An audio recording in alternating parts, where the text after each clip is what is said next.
All right, we're continuing on Chapter 6, Section 4, Polynomial Functions. Lexi, I need your help. On your paper, there is a part where it says P of x is equal to something. Could you tell me what P of x is equal to? 3x squared minus 4. Perfect.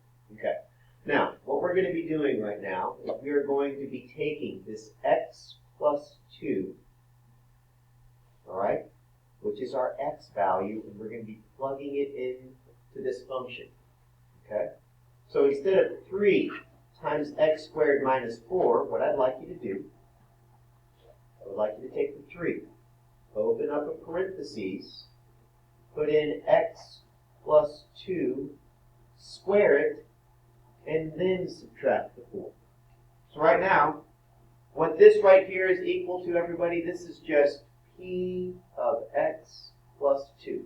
Now you'll notice I didn't put a 5 at the end. We'll multiply 5 at the very, very, very last step. We're not going to do it right now. So right now, write that down. All we're doing is we're taking x plus 2 and we're plugging it in for x. Now, what I'd like you to do in your journal is we need to review a sum of squares, because some of you still have problems with knowing the pattern for how to multiply this together pretty quickly. Okay? So if you guys would please, in your journal, as a review, I want you guys to write the sum of squares. I want you to write x plus 1 squared equals, and I want you to write x minus 1 squared equals. And then we'll go to x plus 2 and x minus 2, x plus 3, x minus 3, and last but not least, we'll just go x plus 4, and hopefully by then you'll see the pattern. So we're going to review what's called the sum of squares. So whenever you are asked to square something and it's simple like this, you don't have to do the FOIL method. You can just see a nice, simple pattern. So without doing the FOIL method, I'm going to write the answer for x plus 1 squared. And then I'm going to write the answer for x minus 1 squared. And then we'll talk about how I got it. X plus 1 squared becomes x squared plus 2x plus 1. All I'm doing in my head is doing 1 plus 1 is 2, and 1 times 1 is 1. Over here, I'm doing negative 1 plus negative 1 is negative 2. And negative 1 times negative 1 is positive 1. So the pattern is take this number right here, add it together, and that gets you your middle coefficient. Multiply it together, and that gets you your last coefficient. So right now, this one's kind of the easiest. What's x plus 2 squared? It's going to be x squared. What's 2 plus 2? 4. So it's going to be plus 4x. My boards were 7. Plus 4x. And what's 2 times 2? 4. It's like the only number where the product and the sum are not the same, end up being the same answer, right? So what's negative 2 plus negative 2? Negative 4. What's negative 2 times negative 2? Positive 4. What's 3 plus 3? 6. That's 6x. What's 3 times 3? 9. There we go. You're done. What's negative 3 plus negative 3? Negative 6. Negative 3 times negative 3? That's right. Positive 9. So put plus 9 after that. All right.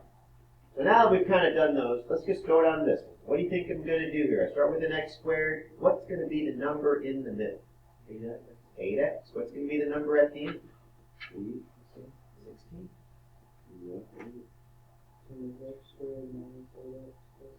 That's right, minus 8x.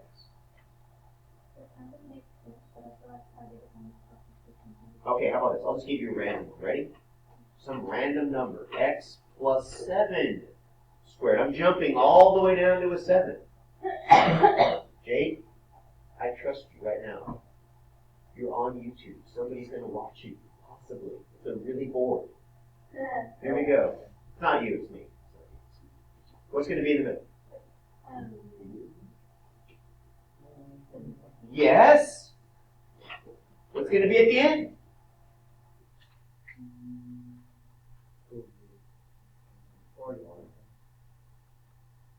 $49 is right. All right, let's do a minus one. Here we go. Ready? This is going to be tricky. Here we go. X minus 11 squared. JC, you think you got this one? No? No?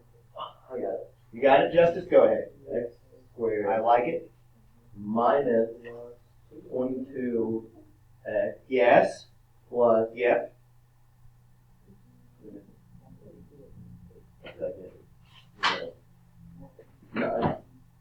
121. 121 is correct. You got it. All right, so all you guys have to do is multiply them together to get the last term, add them together to get the middle term. So everybody, all of this was just because.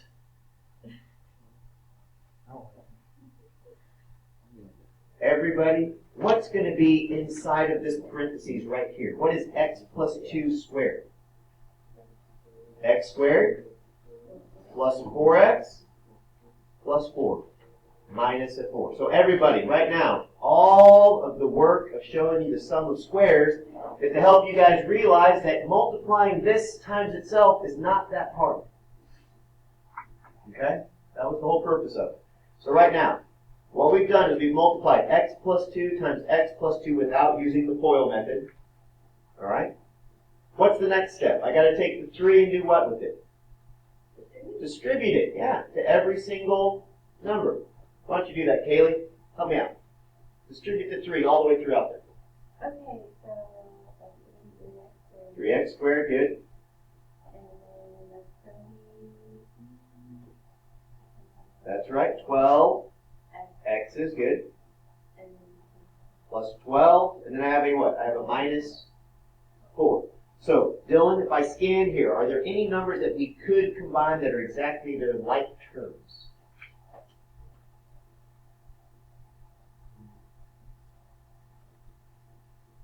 We have x squares, we have x's, we have 12, and we have a negative 4. That's right, so we can combine those. So what? So 12 minus 4 gets us to what? That's right. So we have plus 8. Now, the last thing we're going to do, everybody, this is P of x plus 2. That's what P of x plus 2 is. Well, what did I have at the very, very, very beginning of the problem? I had a bracket, right? I had a bracket, and what was on the outside of the bracket? The 5. So all we got to do, everybody, is just take a 5 and multiply this answer by a 5, and you're done. No, it's just Mr. Newman. 15x squared. 15x squared.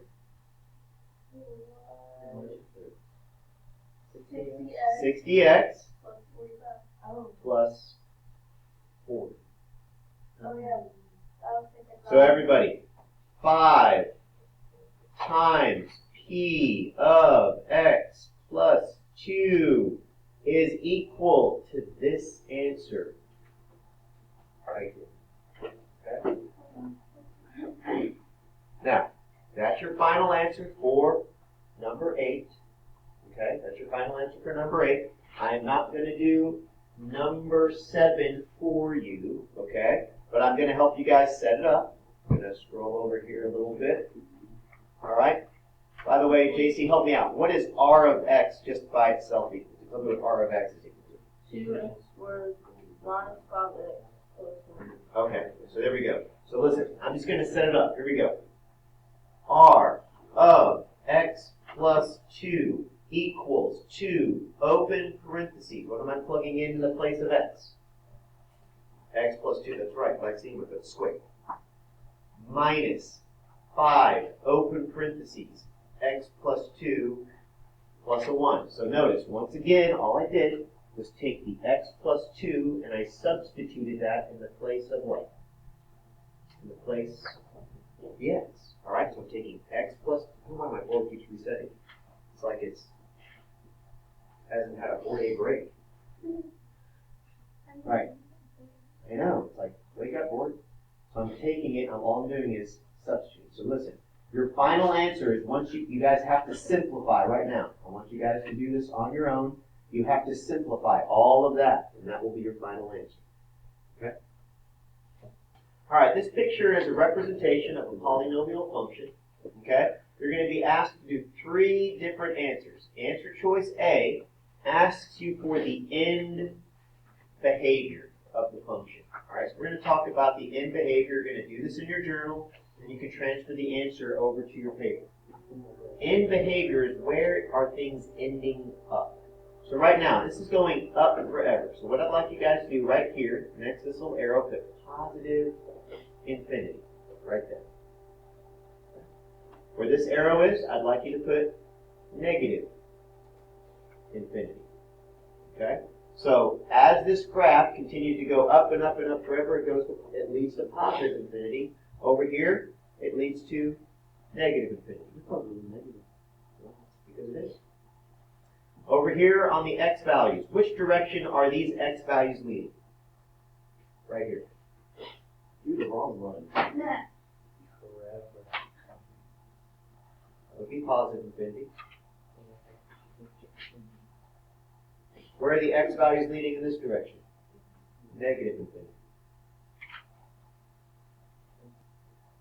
Now these are dealing with my x values, and these right here are dealing with my y values. So what I want you guys to write, okay? As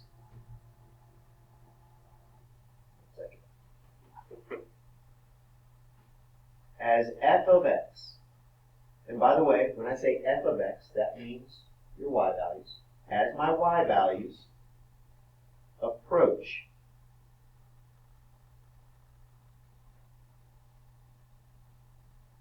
positive infinity,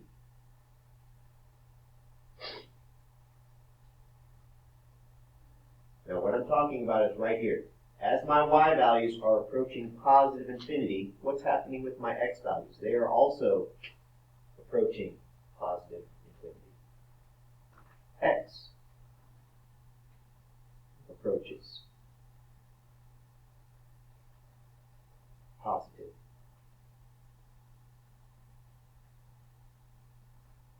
infinity.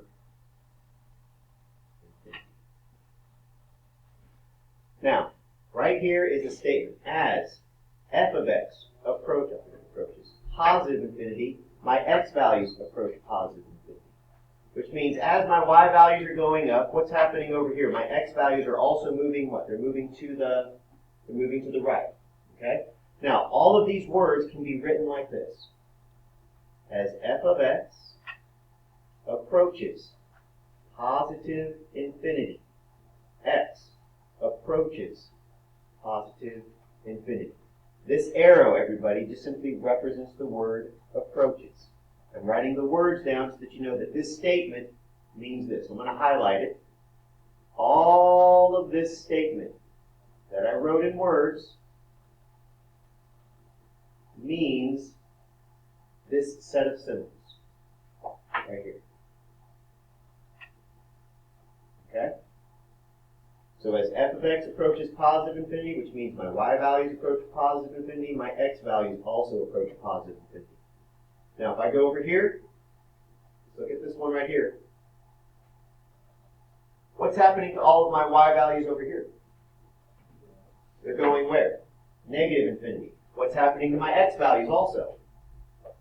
They're going negative infinity. So here's how you would write the symbols. I'm not going to write all the statement. You would say, as f of x approaches negative infinity, my x values also approach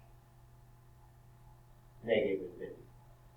So right here, this would be your answer for answer choice A for problem number 11. So I'm going to write what you guys need to write on your paper for answer choice A on problem number 11. Here's A. As f of x approaches positive infinity, x approaches positive infinity. As f of x approaches negative infinity, x approaches negative infinity.